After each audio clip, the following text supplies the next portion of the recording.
भारत की सामरिक मिसाइल क्षमताओं को एक महत्वपूर्ण बढ़ावा देते हुए रक्षा अनुसंधान एवं विकास संगठन ने के 5 पनडुब्बी से दागी जाने वाली बैलिस्टिक मिसाइल कार्यक्रम के लिए एक उच्च स्तरीय स्थैतिक परीक्षण की सफल पूर्णता की घोषणा की है।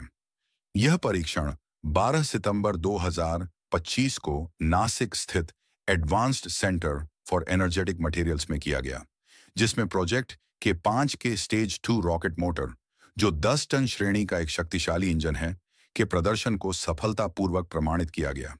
यह उपलब्धि भारत की पनडुब्बी आधारित परमाणु प्रतिरोधक क्षमता को नई ऊंचाइयों पर ले जाने की दिशा में एक बड़ा कदम है। के 5 एसएलबीएम, जो भारत की विकसित होती अरिहंत श्रेणी की परमाणु पनडुब्बियों का हिस्सा है, स्वदेशी रक्षा प्रौद्योगिकी में एक बड़ी छलांग का प्रतीक है। यह परीक्षण न केवल डीआरडीओ की कंपोजिट सामग्री और प्रणोदन इंजीनियरिंग में दक्षता को दर्शाता है, बल्कि यह भविष्य में 50 टन श्रेणी के बड़े मोटरों के निर्माण का मार्ग भी प्रशस्त करता है, जिससे भारत की दूसरी प्रहार क्षमता और अधिक सशक्त होगी। परीक्षण के केंद्र में था स्टेज 2 रॉकेट मोटर, जिसे नवीनतम सामग्रियों से निर्मित किया गया ताकि यह अधिक थ्रस्ट और विश्वसनीयता प्रदान कर सके, विशेष रूप से पनडुब्बी से लॉन्चिंग के दौरान। इस मोटर का कंपोजिट केसिंग हल्का और मजबूत है, जिसमें T700 कार्बन फाइबर और एपोफाइन रेजिन का प्रयोग किया गया है। इसका आकार लगभग 2680 मिलीमीटर लंबा और 2400 मिलीमीटर व्यास का है। इसमें प्रयुक्त HD 1.3 कंपोजिट प्रोपेलेंट को डीप फिनोसील डिजाइन में ढाला गया है, जिसमें 9 गहरी फिन होती हैं। यह डिजाइन दहन को नियंत्रित और स्थिर रखता है, जिससे अधिकतम ऊर्जा प्राप्त होती है और संरचनात्मक दबाव न्यूनतम रहता है।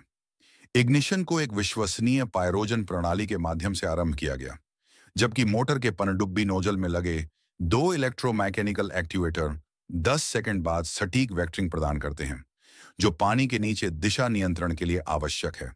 परीक्षण के प्रमुख उद्देश्य मोटर के बैलिस्टिक प्रदर्शन का मूल्यांकन करना, सभी उपप्रणालियों की सुरक्षा सीमाओं की जांच करना और यह सुनिश्चित करना था कि वास्तविक परिणाम डिजाइन भविष्यवाणियों से मेल खाते हैं।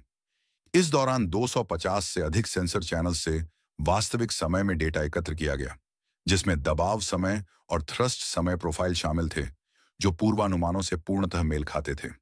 डीआरडीओ के प्रवक्ता ने बताया कि यह परीक्षण पूरी तरह सफल रहा और सभी मापदंड अपेक्षानुसार मिले। इस परीक्षण की तकनीकी मूल्यांकन और समीक्षा बोर्ड की अध्यक्षता श्री T.G. कस्तूरीरंगन, पूर्व महाप्रबंधक सॉलिड फ्यूल कॉम्प्लेक्स ने की। उनके साथ श्री M.S.R.